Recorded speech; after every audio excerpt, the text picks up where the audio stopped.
All right, brother. Brother.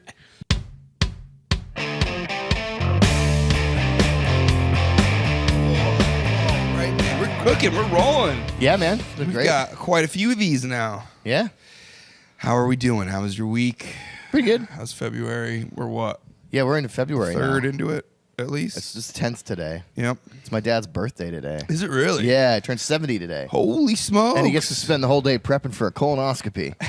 Happy birthday, Happy Papa. shitty birthday, Dad. Yeah, let out 70 years. Exactly. Yeah, into get the rid of all toilet. that bullshit out of your system. Yeah. Squeeze it out. Yeah. No, I'm happy we're into February, though, because, it's like January was so depressing for me. Like, I could not get myself to do anything.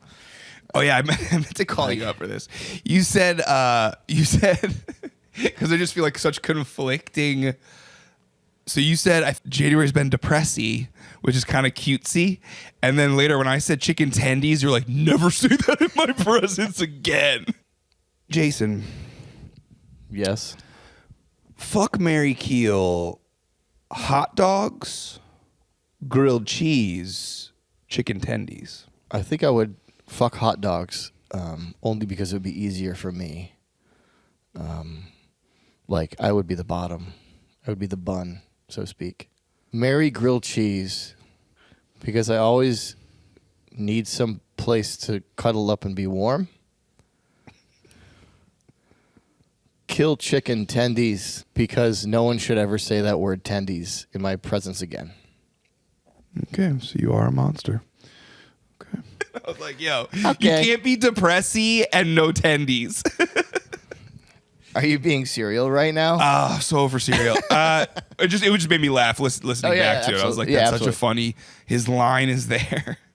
Yeah, I'm inconsistent, but I think that makes me a human being. Yeah, makes me inconsistent. makes you funny.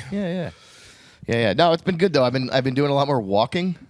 You look great. I said this when I came in. I was like, if we want to not do the podcast and just fuck, you look good. Well, we can do both. But we can do both. Yeah, we can do both. But no, you look trimmer. You look. Yeah, appreciate you look that. Nice, dude. Well, and that's some of it too. Is just activity and getting up and doing something throughout the day. And like I said, the work thing helps when I have more things to do. Yeah. January. Goodbye January. Yeah, all 2 years of it's gone. That's true though. Like with the fitness, like everyone, it used to be. I feel like HIIT cardio was being pushed a lot. It still is. What cardio? HIIT cardio? HIIT, HIIT, high intensity interval training, and so it's like you get on a treadmill and you do like 30 to 60 seconds at like full blast. And 30 to 60 seconds at like way lower, like you could talk while you're doing it, and just repeat that for 15 to 30 minutes, and you burn more fat while maintaining muscle. It's a whole strategy. But now the fitness world is like you just need 10,000 steps a day. Don't even worry about all that shit. Just walk for 30 minutes at an incline 4 times a week, and you're fine. I love the over masculine aggressive acronym for like getting in shape. Like hit, like punch, Yeah. like we're gonna do the. Nice. We're gonna do the fresh one cardio. Yeah. This grip is called backhand your wife. No, Yeah, this one is shut your yapping. These are called don't stand up to me squats. Yeah. Oh man. Just trying to max out my no eye contact press. Yeah, but I've always been bad with eye contact. You been good with eye contact? Like in court, like Nice. judges will make me nervous, but no, I'm generally good with that. I've been terrible at it my whole life, and I was listening to conservative radio, and one of the guys talking, I forgot his name, but he was talking about how liberals are bad with eye contact.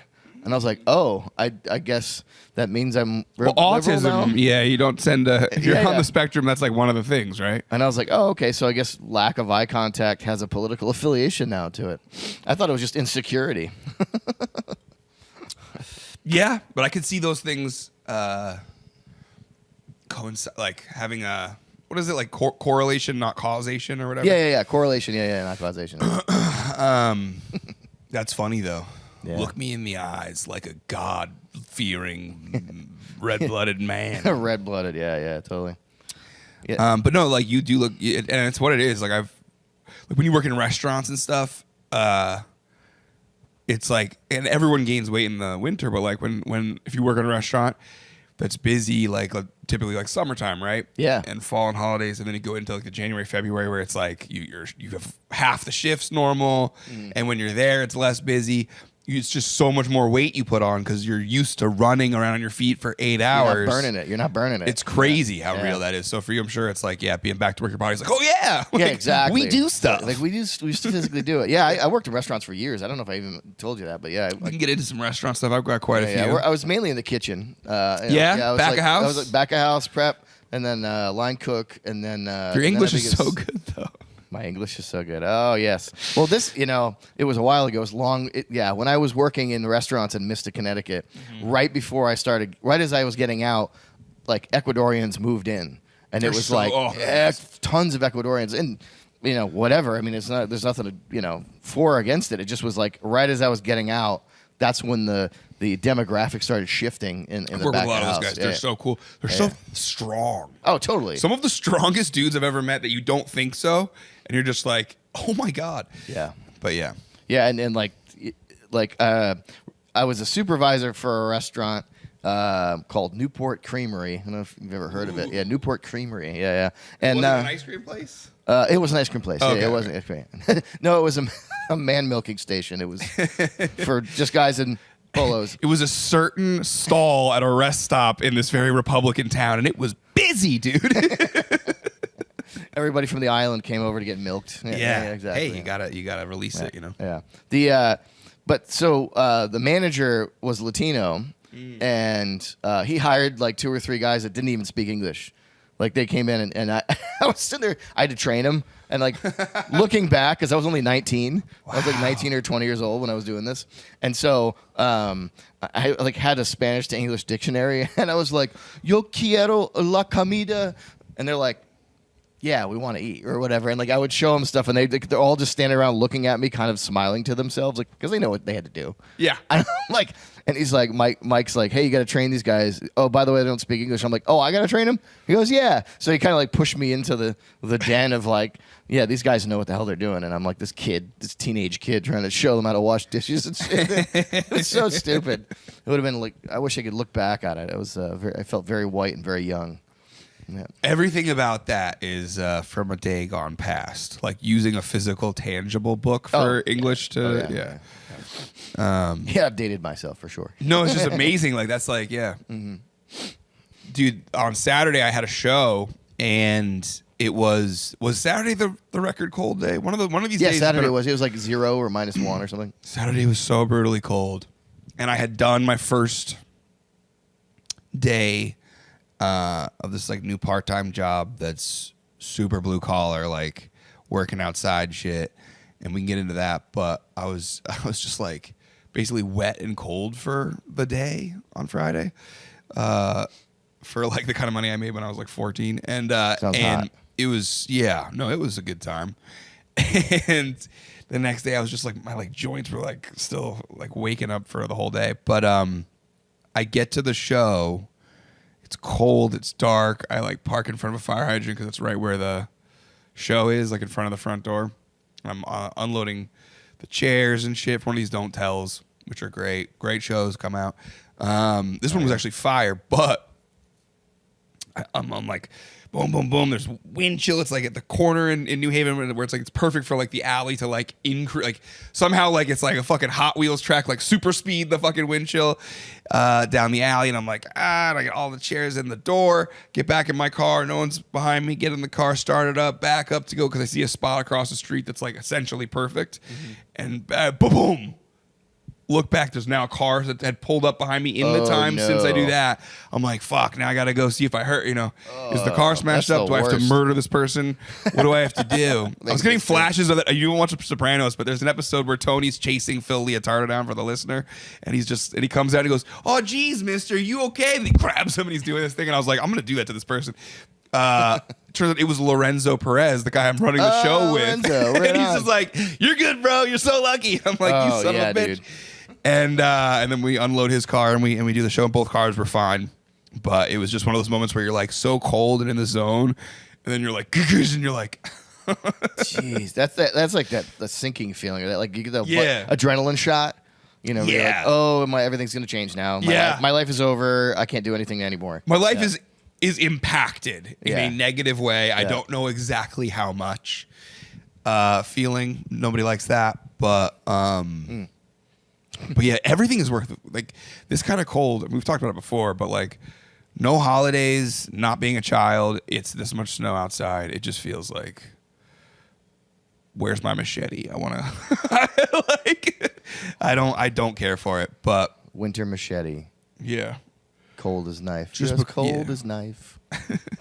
You're as cold. It was cold as knife. Oh damn. Dude. Awesome. But you were traveling, you were doing stuff. Yeah, I mean I was traveling last week, and then this week I just kind of working around my house. Did you watch the boring Super Bowl?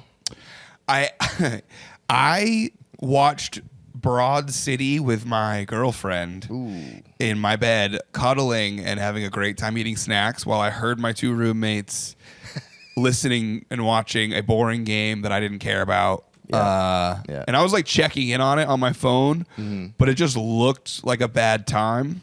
Oh, dude, it was And so I don't boring, dude. really care Yeah. about. I don't care about any sports other than the UFC, and I just Yeah, for me, it's like I like watching good games. a good game is great, You know, and I with a love buddy's that. great, but like it's so rare, getting busy and doing shit. Like it's like time with the lady, or sit out there with roommates. Ugh. Oh yeah, no, you had a much better time. Yeah, it was You had a not- much better time than all of the Patriots. I'm sure it's what it seemed like. You didn't make any money, but you had a better time. Yeah. Yeah, like I'm New Englander, so obviously I'm like, okay, cool, Patriots, whatever, but like they got spanked, bro. And I'm not a sports guy either, so like I can't even speak intelligently about this. But yeah, I mean, I watched all the way until just after Bad Bunny's halftime show, and it was still 0-12, Right. or whoever it was, and then I just stopped watching it, and apparently it was like, I guess they made a couple touchdowns or whatever. I think I saw it was like 27-13 or something. Yeah, I think it's what it was. Yeah. Something like that final score. But I watched the Bad Bunny thing. And that's like a hot subject. It's a hot topic. And it's like this, like Clip just it up. drives the line through everybody. It's like, what the heck? It's so crazy. And now here I am, and just for I'm not hyper political. Period.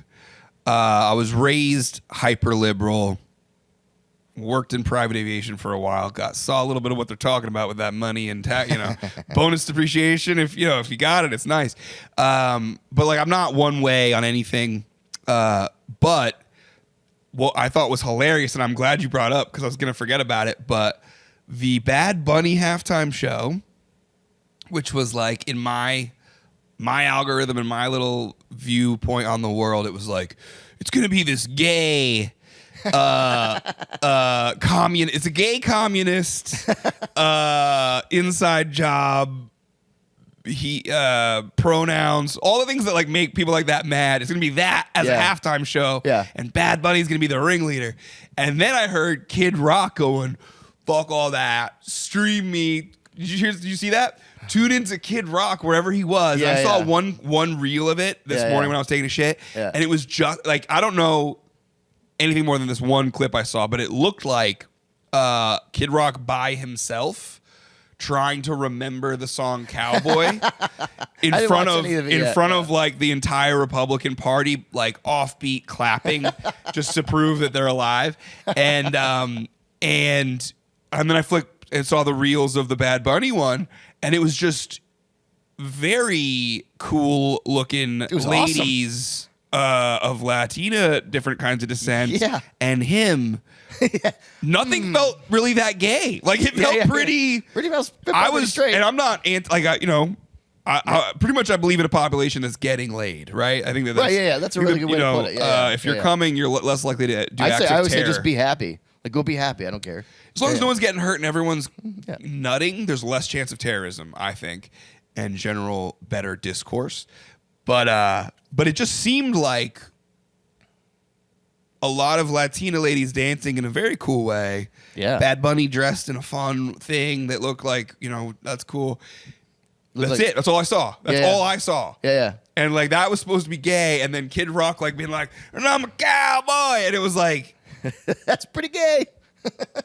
It's gay in the way that I would call my buddy gay in the 90s. Yeah. Like, bro, it's pretty gay because it felt like, have you ever been like at a family friends party? It's like your parents are friends with another set of parents, and they've got kids all the time, and one of the kids is like really young, and there's a part of the dinner party hour. It's like, now Denise is gonna do her little show. Yes. And it's like, everyone look at Denise, and she's basically going like, twinkle twinkle, look at the way I do this, like Stuart from Mad TV or whatever. It felt like Kid Rock being like, look at me, guys, I'm not gay. like it's all I saw, and it was just like, damn, dude, this is that's so we're not gonna watch the girl. Okay. Yeah, all right. yeah. I don't get it. I don't fully understand it either. I'm sure I've offended everyone equally, I hope. Here at FMK&J, we like to thank our sponsors. And today's sponsor we'd like to thank is Some Help. Does going to therapy feel gay? Text the self-licensed therapist at Some Help using the promo code NOHOMO and find yourself getting help with 3 to 5 business days. Yeah, I hope everybody is uncomfortable right now. I hope everyone's uncomfortable. The halftime show, as a production guy who does shows, it was incredible. So how was your week? What'd you end up doing? Week was cool. Week was good. Cruising right along with the sobriety. Had the show Saturday. That was really cool. Dude, shout out to Lorenzo Perez and Trevor Gerald. Those boys are getting funny as fuck. They had great sets. Yes. Really fun to watch. The people from out of town were great. But it was like 45, 50 people in a little hair salon. Nice. Downtown New Haven. Hell yeah. On the cold, like negative degrees outside. And they were there to laugh. They were having a good time. That sounds great, man. It was really what I needed that day, because it was just one of those days where you're like, why? Yeah. Why am I doing this to myself living here? Yeah. And so that was cool. We did the mic on Thursday. That was fun. We should talk about that. I had some bits that bombed and whatever. Oh, yeah. Me too. Great. Yeah. And AA stuff. There was I think the evening after we recorded last week, I go to a Tuesday night is my like main one. Yeah, your meetings. My home group, if you will. Yeah. And like a young kid walked in and walked out halfway through. I didn't tell you this, right? Nope. Okay, so this happened that night. Yeah. And my sponsor went out and talked to him to come back in. Then I got his number. And the next night, the guy who tattooed me was speaking. Oh, cool. Out in like so far west Connecticut, it was almost New York State. Yeah. Picked up this 21-year-old kid who's trying to get sober, which is like so goddamn young and difficult to get sober at 21. 21, yeah. But doing some of that, like living the whatever, giving a kid a ride, which was cool. We go to this meeting, right? And like, I know I kind of look like, Howdy Doody, just got out of rehab or something. I don't know what I look like. Howdy Doody. I look like someone's pulling you strings. I was coming with the like these, this dude who tattooed me who's like, got a tattoo over like here and all here, and like has done some serious time and done some serious things. And my sponsor is that, but even bigger. And several guys like that show up, and me around these guys that are all like the Patagonia Connecticut men. Gotcha. Yeah. Well, Western Connecticut has got that vibe. Yeah. Absolutely. So like the guy told a great story. There was really great stuff happening. This young kid's with us, but it was also like every one of these dudes was talking about like, in normal life we wouldn't have brushed shoulders, and I'm like, you're at an AA meeting, like you normal life. Right? Yeah. Like so they felt like they were like I think they felt insecure about not being harder or tougher. Oh, gotcha. In a room full of these harder, tougher men that have turned their lives around. Right. Gotcha. And I was like, which direction is it going? They're like, we wouldn't bump shoulders because we wouldn't be around you. Or there's this saying that from Yale to jail in sobriety. Okay. Everyone in between, we all can suffer from the same thing, no matter what walk of life that you're in. Yeah. And this was living that. It was that very much. It was like literally the full spectrum. Yeah, it was literally that. Yeah. And so it was kind of funny to see these like more well-to-do types trying to be like, hey, we're just like you guy, like it was just kind of fun. to see that and be part of that and bring this kid. But this kid is 21 years old. I'm driving him to and from. Yeah. And on the way back, you know, it's like it somehow gets out that he's always wanted to do stand-up. But what was crazy was like, gave me actually some belief in the youth. And he knows who Dave Attell is. Oh, great. And to me, a 21-year-old Yeah, that's knowing who awesome. Dave Attell is like, because he didn't grow up with Insomniac, you know? Yeah. But what he knows is just Hot Cross Buns, the newest special on Netflix. That's all he knew. And from that, he was like, this dude's hilarious. Great. And I was like, buddy, we've got an hour ride and a Skanks for the Memories to listen to. Yeah, exactly. And we plugged that in and just were literally just the enjoyment you get from someone hearing it for the first time. I love that. Sort of brings you back. And it was just this magical ride of like hearing these jokes and laughing with this kid sober home. It was a cool moment. That's awesome. By the way, just for the people at home, I'm not drinking literal piss. That's an energy drink in a glass. It's proverbial piss. It's not beer or piss or the ooze that made the Ninja Turtles have their powers. Heck yeah. TURTLE power. So there's that. There's the day working for my sponsor de-icing a commercial building's roof and gutters. Oh, so icy ladder and all that shit. Yeah. And then doing it for some condos. Ice can be deadly and dangerous. Well, what's crazy, dude, is like, so it's like I didn't even ask how much the job pays. Nothing. I was just like, he's like, you know, you want to be making some more money in the week. When you're not doing these shows on the weekend. I was like, yeah. So I show up to the. How were you de-icing it? Like, what were you doing? With my hands and a chisel. Oh wow!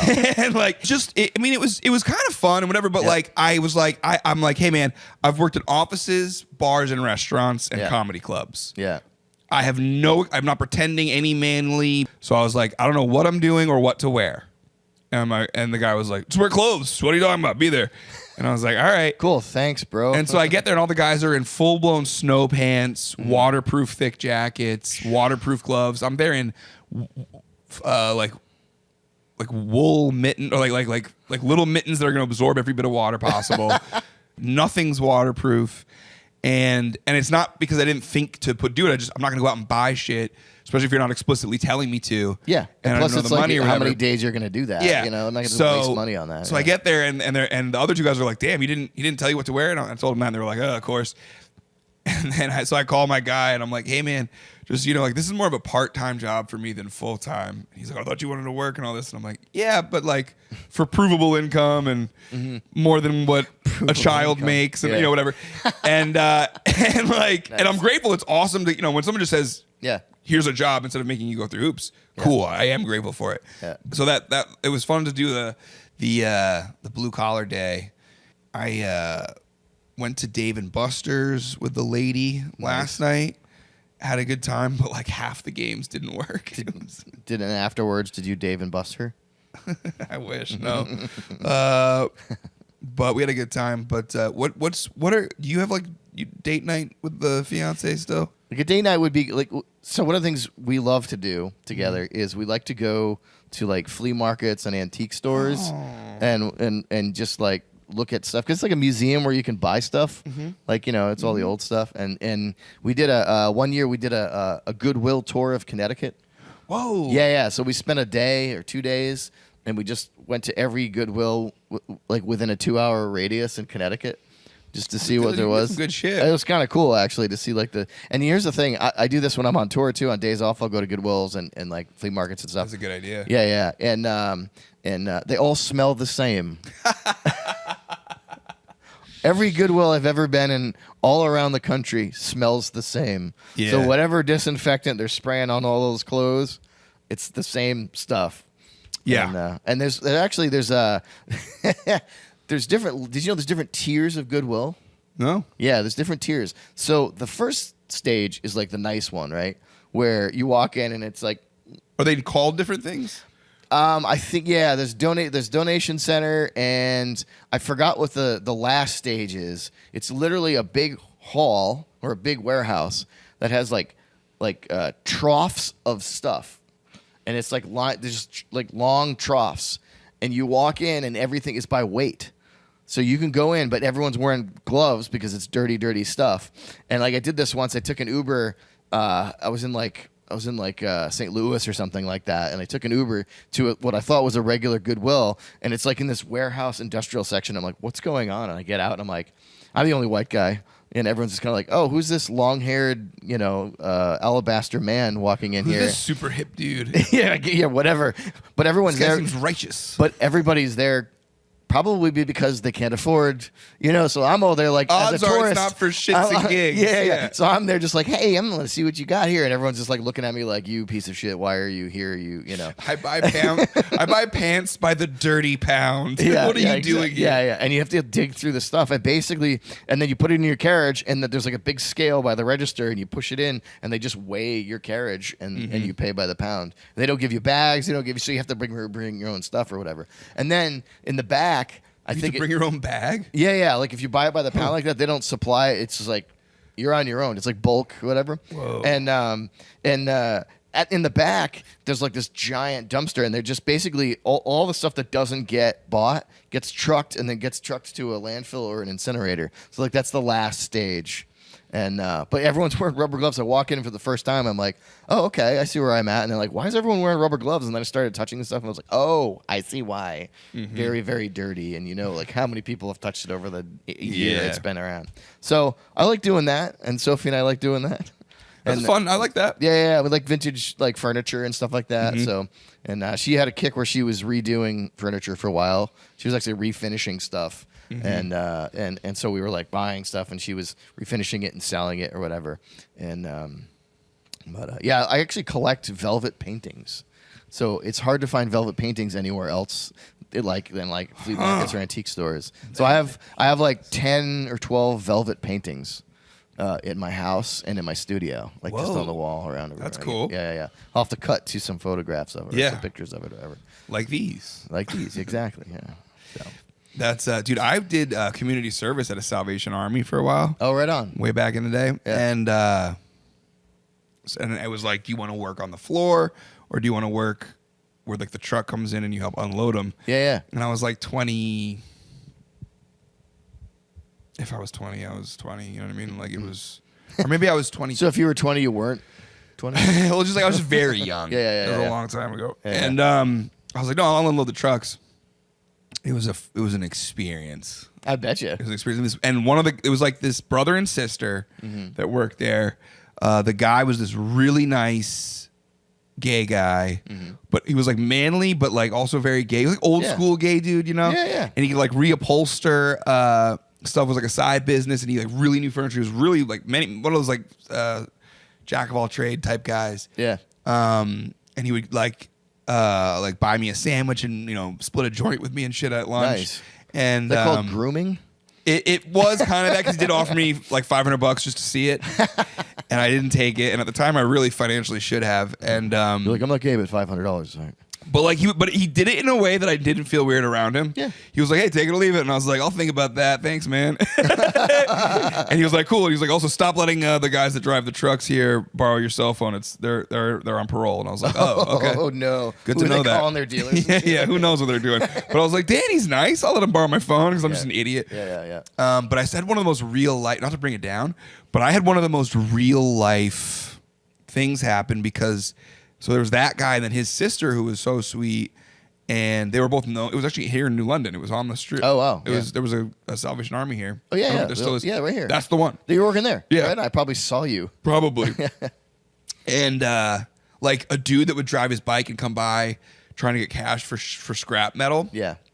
So at the time, I'm going to this like weekly thing to get out of the severity of the charges for what I was in trouble for. Yep. And so I was in this alcohol class, and so this guy who's like trying to sell me sheet metal on like a Wednesday when I'm volunteering, I go into this class for the first time the next day, and it was that guy's first day apparently too, and he's in the class, and he's there being like, I gotta, my life would be easier if I didn't have to feed all these goddamn cats, and I'm out here, doing recycling, and I'm working and I'm just like, what is my life?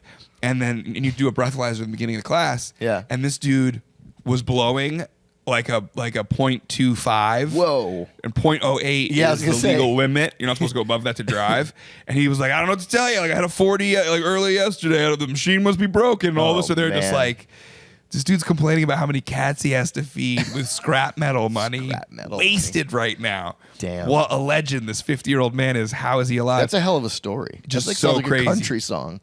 This man was a living country song for sure. Yeah. Among other things. But I'm at this Salvation Army. I'm unloading these trucks. This brother and sister are there doing it. And they and so this lady, and she must have been 40s, I would say. Later 40s, maybe early 50s, but like looking good for it. But she had like a scar here. She'd had cancer. And she had a daughter that would come visit her. And I know dudes were into her in like the New London scene. People would come by and like hit on her and whatever. Nice, yeah. But she was just this tough chick lady. And I watched her get the call that they need her to come in because the cancer's back. And I watched her take that call. Oh, damn, dude. And take it like a champ and be like, what? Okay, whatever. Huh. And like not cry, not break down. Yeah. She knew what she was going back in for. Hang up the phone. That song, Pumped Up Kicks, comes on. And her daughter comes in, who must be like 5th grade. And I watch her be a good mom. Wow. And not make things weird for her daughter. Yeah. And not even say anything. She's going to go to the doctor first. Yeah. And I was just like, I'm the hugest pussy on the planet. Like, this lady is so cool. What a warrior of life. And it's like but it's like stuff like that from like community service and stuff where you're like you get a little perspective. Yeah, you're like, what am I complaining about? Yeah. Yeah. Like, why am it's also just like it's like a clinic in like, because everyone, like when my mom was dying of brain cancer for like a decade and the way that my dad died and like a number of things that have happened, this is one of the things I was bombing with on stage, I feel like, that you saw on Thursday about condolences. Yeah. Like the word, like I hate when people are like, often people will tell you when you're going through something like that or worse, they'll be like, I don't even know how you're doing it.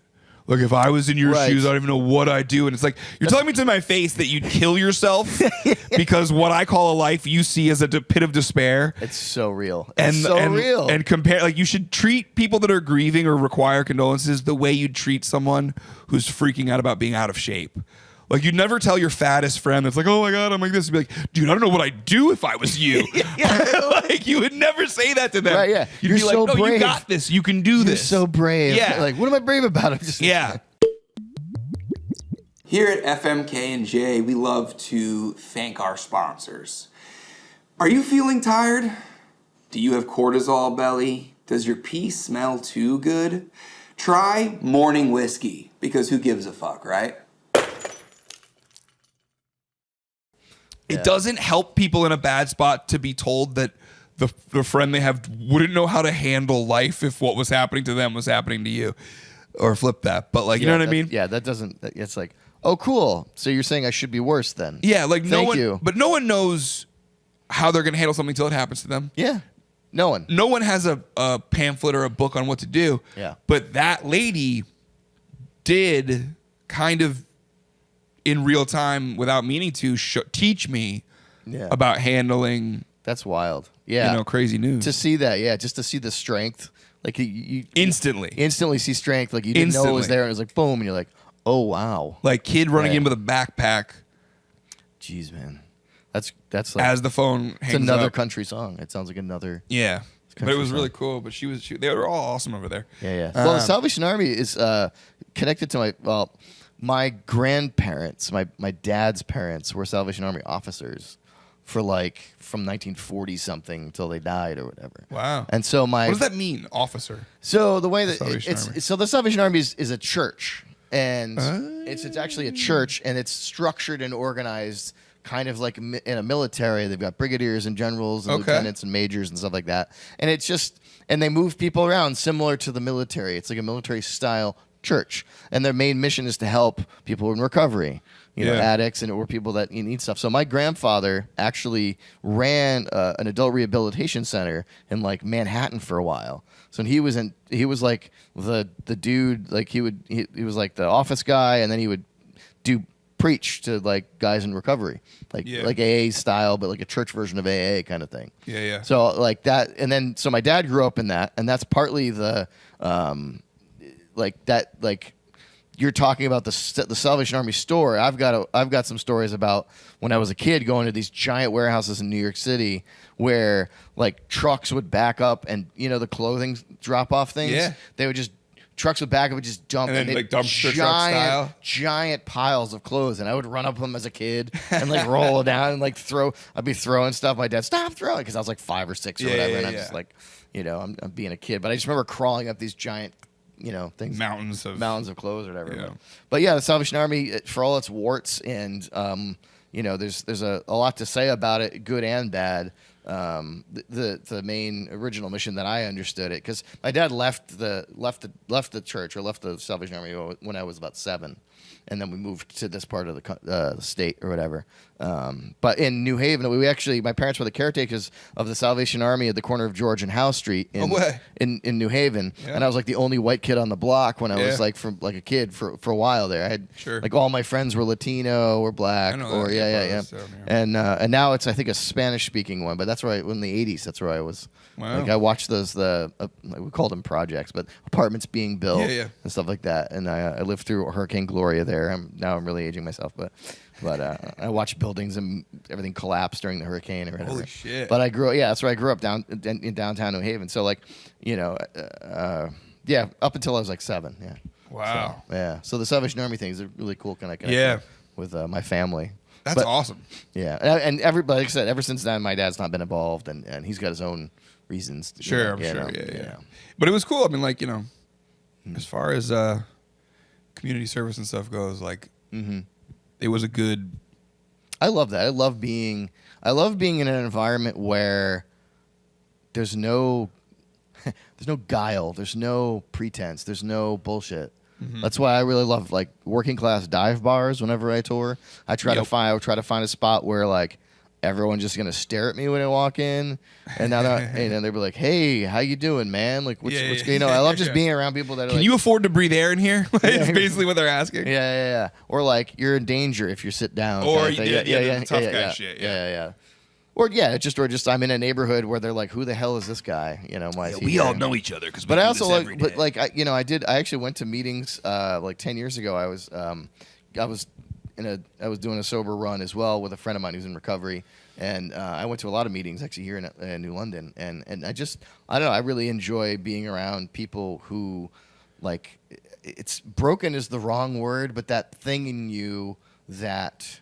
The gift of desperation. Yeah, the gift of what? Desperation. Yeah, the gift of desperation. Say? They call it the gift of desperation. That's what gets you in there. But it's like this light turns on in people, and then they're like, all right, I'm really ready to show you who I really am, or at least move forward in a more honest way. And I love that.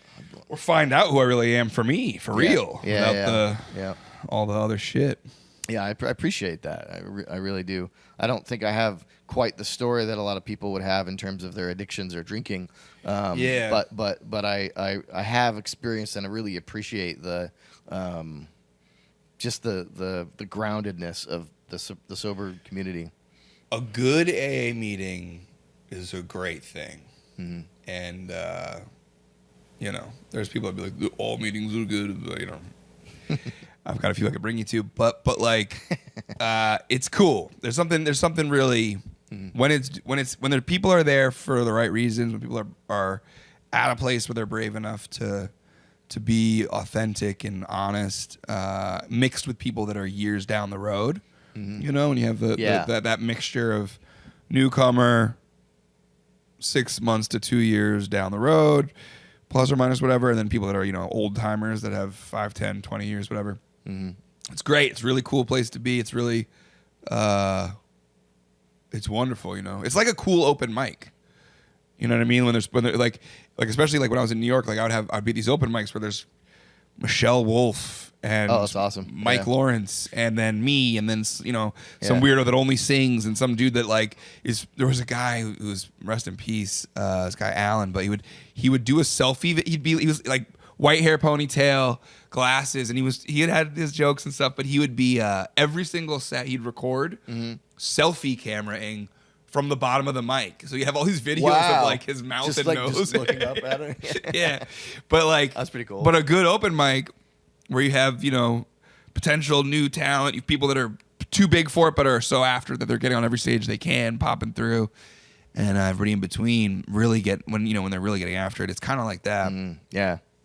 Except they're talking about their struggles. Well, but both can be true. Yeah. It can happen in both when it's that's good. true. And I have jokes about the time I blacked out and lost my keys and wallet.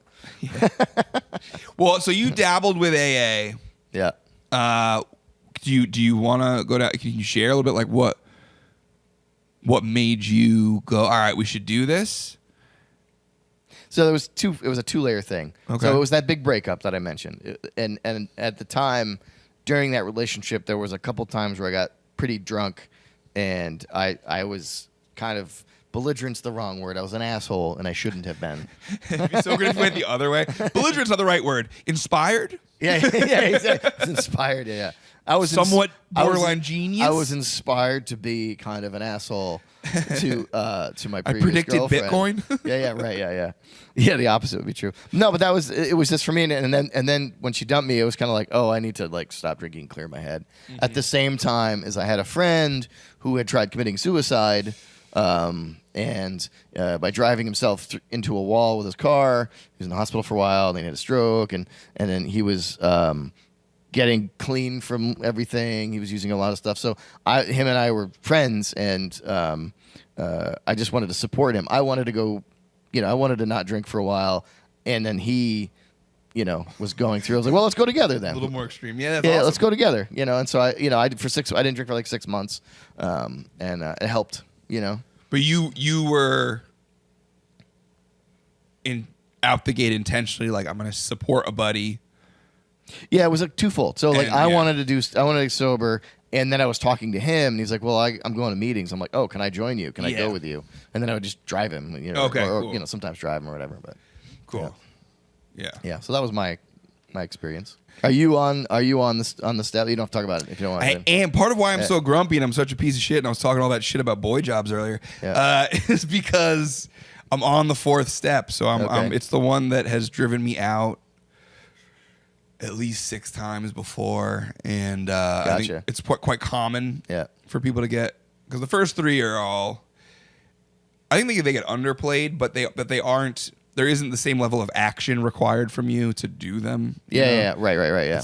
But generally speaking, like, step 1 is admitting powerlessness, and step 2 is just like, is there something bigger than you in the world? Right. And step 3 is just maybe turn stuff over that feels too big for you to that thing, maybe like stop being trying to be this like controlling master of the universe liar and be like, I don't know what to do with this. Help me. Yeah. Higher I'm gonna do power my stuff. effort. Yeah. And then step 4 is the moral inventory, and so it's like I've got this list of like 45 people, institutions, or sort of principles, if you will, like things that like I don't have this on my list, but like for the example's sake, like gravity, right? Yeah. Like stuff like that affects all of us, and you have feelings about it. Like healthcare is on my list. Yeah. So I have to go through and like write about what I'm mad about each one. Oh wow, yeah. I've begun. That's a pain in the ass. Yeah, so like I'm at the top of my list. Especially if you have a lot. Well, apparently I was like, I got 45. It feels incomplete, and they're like, don't worry about it. Don't overthink it. Just go, And So what's the apology? Which one's the apology one? so at 8, made a list of all people we have harmed. Yeah. Gotcha. And yeah. at 9, became willing to make amends to all of them. Right. Unless in doing so would harm them or others. Yeah. Gotcha. Like, I want to make amends with you by punching you in your face. yeah. That always confused me. And they're like, well, you don't necessarily go and tell your ex-girlfriend how much you cheated on her. Oh yeah, right. And with who? Because Yeah. she's gonna have beef with this other person, and all, it's just like, hey, I was a bad boyfriend. You're not trying to lob grenades into people's Yeah, you're not trying lives. to make shit worse by revealing shit that doesn't necessarily need to be. Yeah. And I'm not there yet, and I'm not Yeah. a judge for what is and isn't. That's why you have someone who's been through it to help you. But step 4 is just like where I'm at with it, and it's done many different ways. But it's basically like, where are we at? Resentment and anger is typically the number one reason people go back out. Yeah. And so it's sort of tackling that. So, and I hate it. I hate doing it because, like, a lot of mine are dead people. So it's like there's like am I not honoring, you know, there's all this like weird feelings you have about it. Yeah. Or I have about it. So it's so I have to go and So is that the forgiveness stage? Is that what that is? Is that what would you? So it's an inventory of. Yeah. So moral inventory. So it's basically like take a moral inventory of yourself is step 4, and step 5 is sitting down with either your sponsor or your priest or someone, right? Right. Yeah. Because you got to admit to yourself, God, and another human, the nature of your wrongs. Right. Yeah. And so it's a confession stage. Kind of. Yeah. And it's basically like, what happened? What did you feel about it? How did it impact you? What was your part in it? Yeah. It's basically what the guy's going to talk you through for each one. Nice. And it's supposed to be this like, you know, you get worked up in making the list and writing all that out, and then you go do it, and it's like cathartic, and it's like, you know, taking some of the stones out of the proverbial backpack that you're carrying around. Or it's fueling the fire again. Well, that's what it's been for me every time. Yeah. And so when I get into it, and I'm like, I fucking hate the way this person died. I hate what happened. I hate the way this person wasn't helpful or whatever. I hate the way I felt taken advantage of by these friends or whatever. And then I'm like, you know what? Fuck life. Fuck everything. With the liquor store is there. Right. And so I've done that. Yeah. And it just doesn't seem to amount to a ton. Yeah. Well, So I'm doing it this time, but it's been known, like people have killed themselves. Yeah. That I've heard about in doing this. There's people that like take a year to do it and are just angry all the time. So this time I'm just like, don't overthink it. Just sit down, write about it. If you start getting all like storm clouds, put it down. It's not worth drinking over. That's what I was thinking, because that step could take a long time. Yeah, and my guy's on to me like, you do it yet? So today I'm gonna go to him and be like, it's not done. Here's what I have, and please stop saying that to me. Because it's like, to me, that's like, it's like fire hosing therapy. It's like fire. It's like, all right, this is the step where you tell all the stuff. And you're like trying to drink from a fire hose, and I would imagine, like you said, take your time doing it. You know what I mean? I think there's a happy medium. Yeah. I think that it's something that people get hung up on. I think some people will retreat from. Yeah. I think it's something that people relapse over. And that can all happen when you're pushing yourself too hard. Yeah. But I think there's also like a don't be so precious with yourself. Like it doesn't have to be the biggest thing in the world, and it doesn't have to be Shakespeare either. Like you can, like I'm making like bullet points of what happened rather than perfectly like articulating. comedy notes. Yeah, like a set list. Like a set list. Yeah. More like that, because it's going to be a conversation anyway with this guy. Yeah. But it's just, there's a lot of stuff there, and so I'm today. After this, gonna go do some more work on it at a coffee shop, and then go meet with my guy probably at a church basement before the meeting. Right on. And start talking about it. But that's where I'm at with it. So cool. See me next week when you got to bail me out of jail. Best of luck. Yeah. Give me a holler. Yeah, give me a holler. Hey man, I've got 10 grand hidden in my mattress. Can you go get that and get me out of here? And then I text you back like, oh, sorry, I'm hanging out in the Caribbean right now. Yeah. Actually, what we're gonna do is see if this hits red, and then I'll bring you your 10 grand. Yeah. That's funny. Yeah. That's great, man. One of the things that, like, coming into the comedy world a couple of years ago, the best advice I got, and I will shout out Mo Green, because Mo Green, great guy. When I first started doing mics in Connecticut, he just said, "Don't stop." Probably the best advice. And I was just like, oh, I hear that loud and clear. The version of that I got was from a dude named Adam Genovesian, but he's like, comedy's the easiest thing to quit. Yeah. All the time you spend thinking about whether or not you should try it is time you could have been getting better if you want to stick with it. Yeah. And if you do it and you say, fuck this, you don't got to call Seinfeld and tell him. You just don't go anymore. Just start doing it. And that the mental thing of, like, getting up and failing. Miserably failing when you're genuinely trying to share something you've worked hard at and nobody likes it or nobody cares. That feeling hurts so bad. Bombing, it hurts so bad. Yeah, buddy. But the don't stop advice was like, okay. So then for me, it's just been like, I'm just gonna keep doing it, and that is such a it is such a life lesson or a psychological exercise. Or like thing that I love, and I don't think there's a lot of other disciplines or artistic expressions that are like that. There's very No. because you can't. I mean, dance is one. Dance is similar, but the response to the dance is connected to the music, right? Yeah, I just want to see you in a modern dance outfit, something tight, something. We can manage that. Monocolored. We can manage that. Yeah. I bought leggings once. I call them mumblers though because you can see the lips, but you can't hear what they're saying. Yeah.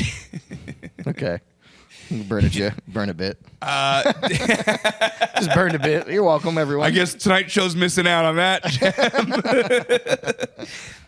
Yeah. That's funny you bring up dance. Dance is one of those things that, while there is some exception, like filming stand-up, like even the coolest stand-up special in the world, if it's being viewed on a screen Yeah.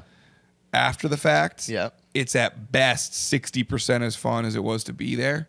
Oh yeah, that makes Live. sense. That makes sense. Yeah. I think the same, if not a more extreme ratio, is true. Because I went to like a magnet art school. Yeah. So there was a visual arts department, a dance department, a writing department, a theater department, and a Wow. music department. Yeah. And we would see each other's shows and stuff. And like obviously visual arts, whether it's film, sculpture, painting, standing next to it, being next to a photo of it is relatively similar. Yeah.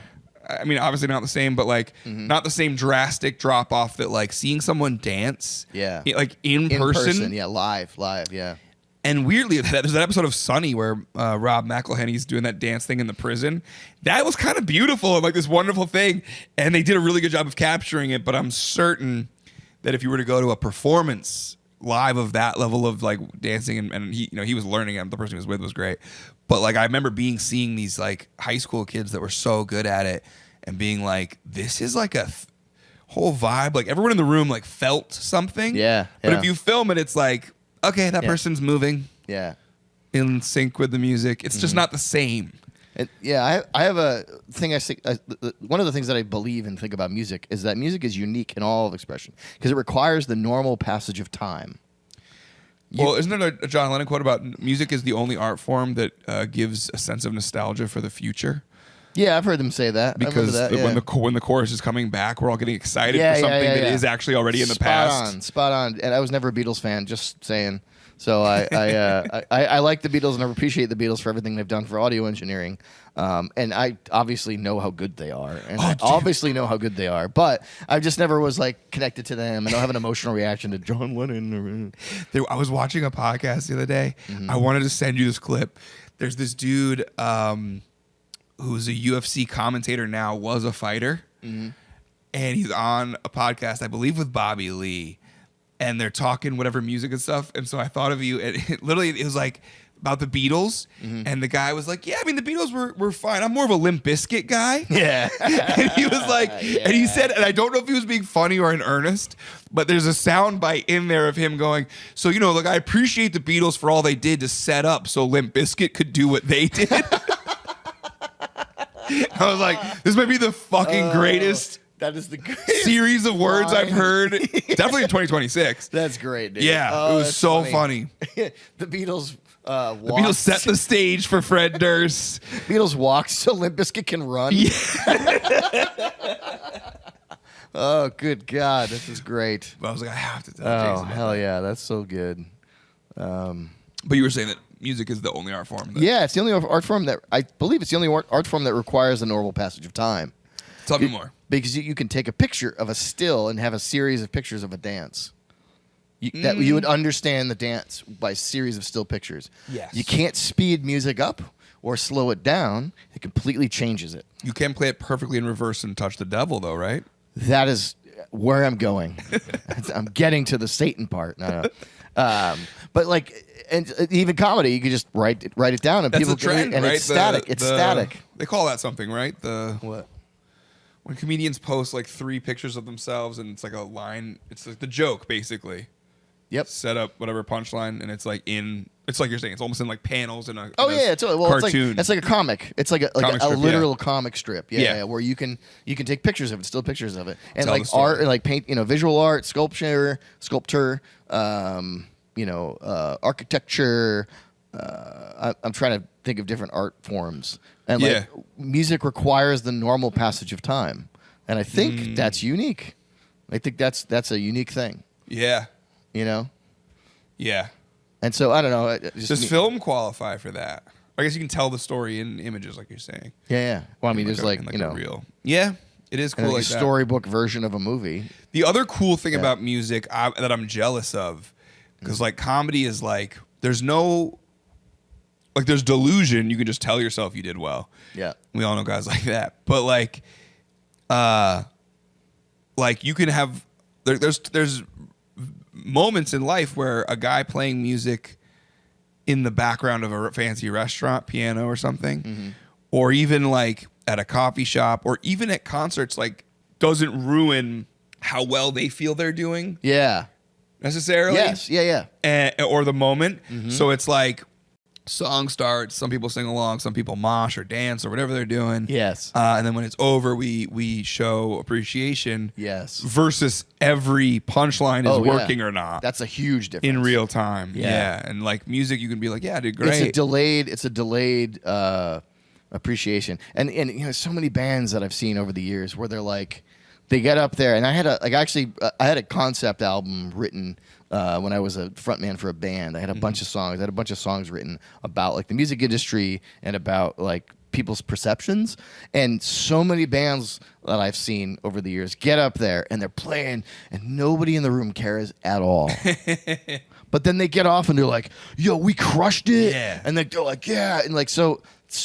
It's so much sadder when it's the comedy version of that, though. Right, totally. It's so much sadder. Because with that, there's still a case for that they did well. Yeah, they played well, but no one cared. Right. And so there's a disconnect for the audience. There's a disconnection with the audience, and it just was like, you can't. I had some really clever lyrics about that, but it was just like, you can't say that you're awesome if no one thinks you're awesome. I mean, you can, but you could say it, but it doesn't ring but true. Just, you know, and they just walk off like they're bad, and they treat other people like crap. Whereas comedy, it's kind of like, I've seen that happen at open mics where, and this feels like a generational thing too. It's like everyone's kind of really friendly and nice, and like the appreciation trophy generation, where it's like, guy goes up, he does his thing, and nobody's laughing, and then all their friends are like cheering at the end, and they're posting, they crushed, they killed. And I was like, no, they didn't. Like, they just riffed, they just said their set really well, but it had nothing to do with what was in the room. And or they didn't do anything well, and it's just. And their friends are like, yeah, he's killing. I'm like, that to me bothers the piss out of me. One of my and it's like tooting your own horn for nothing. I said, what are you doing? Like, and that goes back to what I was saying earlier about like this internet generation, or this like look at me generation, where they want to share everything. This is me. I don't know. Maybe I sound like an old man now, but like, fuck that shit. I wanted to talk about this. Fuck that shit. Fuck that shit. Yeah. One of the most insufferable things about comedy, especially at the low levels, which is where I exist. Me too.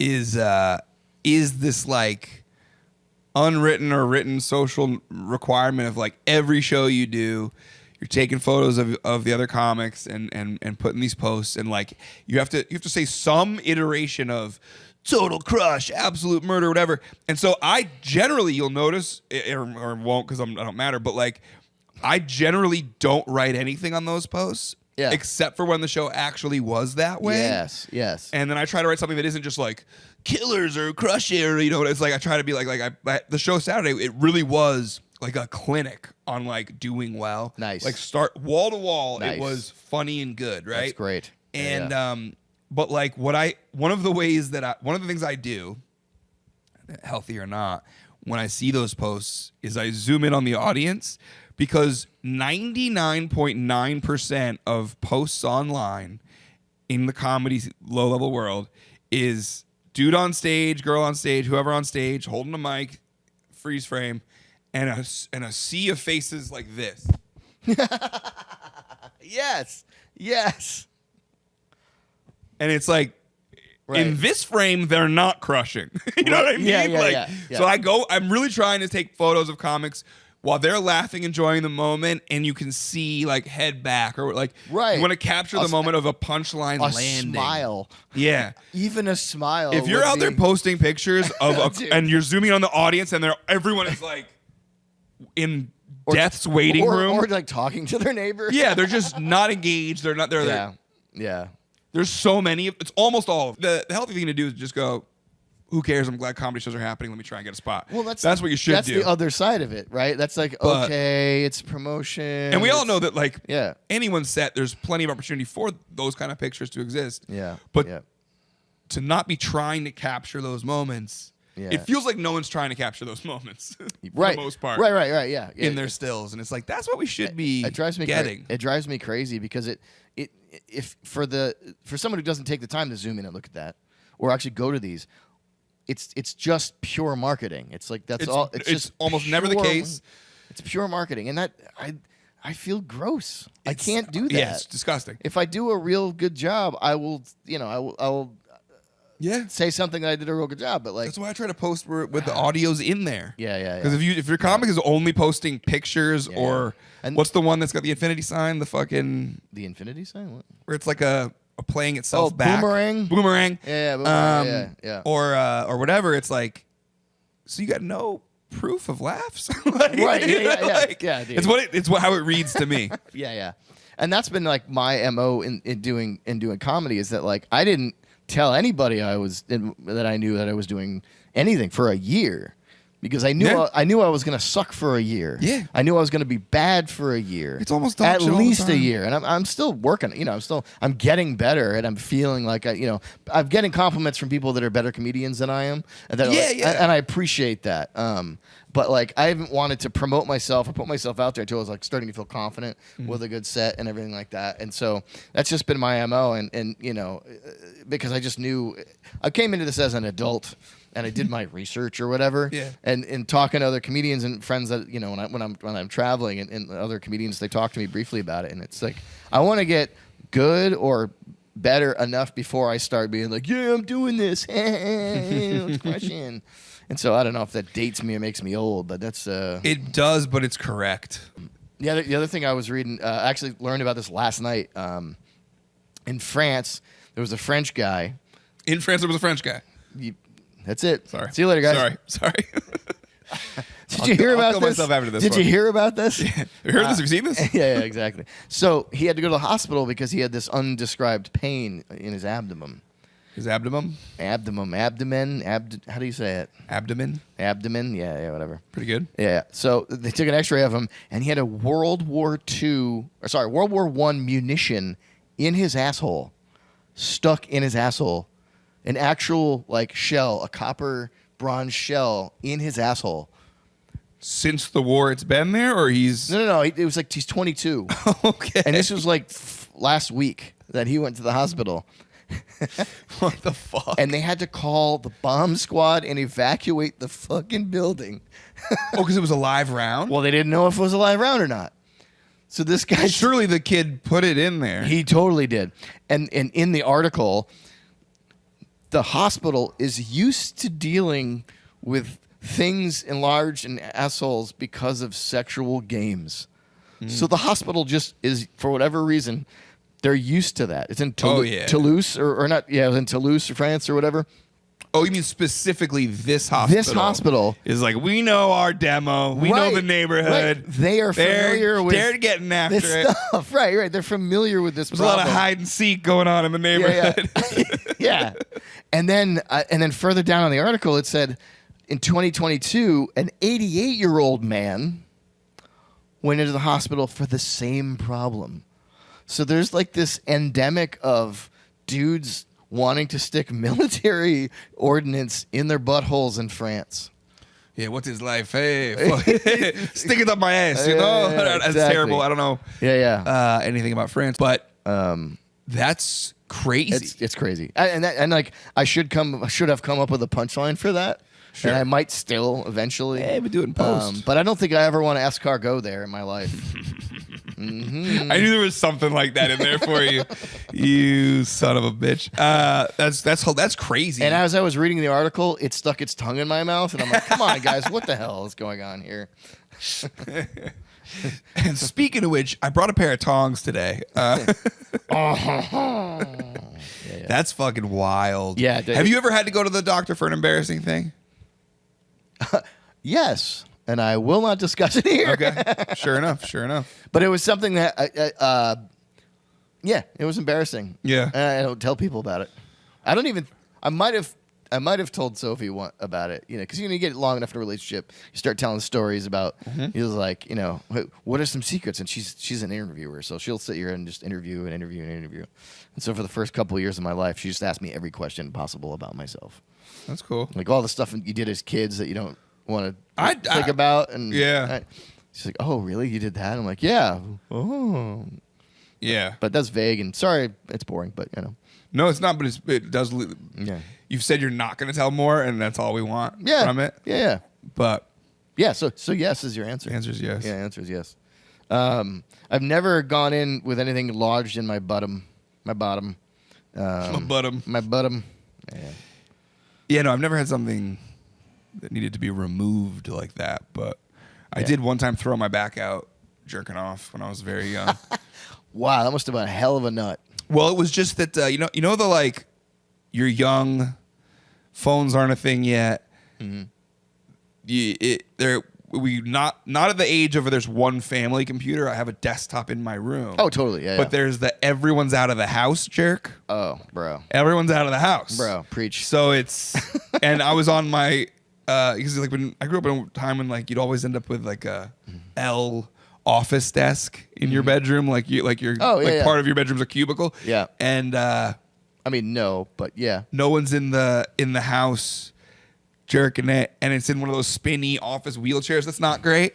And at the perfect time, I hear the downstairs front door open, and I'm like, ah! and then I'm like hurt so bad and on the floor that I have to like crawl up and get something else to be on the screen so that I can just say that I hurt myself. Like trying to zip up. Yeah, and like just in time, it's like everything's away on the screen and below the belt. And they're like, "Oh my god!" And I'm like, "I can't. I fell off the chair." Like, oh man. Yeah, I was playing Minesweeper really hard, but I was sweeping mine. Yeah, yeah. But I think I actually did have to go and tell a doctor or something that story. That's fun. But yeah. Oh, I remember asking my doctor when I was a kid, like, it's like, I masturbated a lot, and he got all red and flush. I just asked him a random Because you were question. doing it while you talked to him.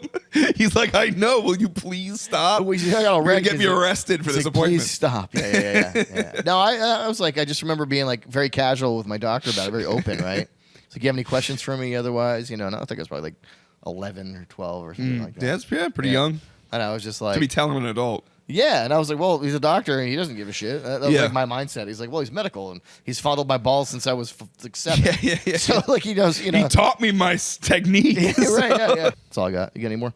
I think we're good.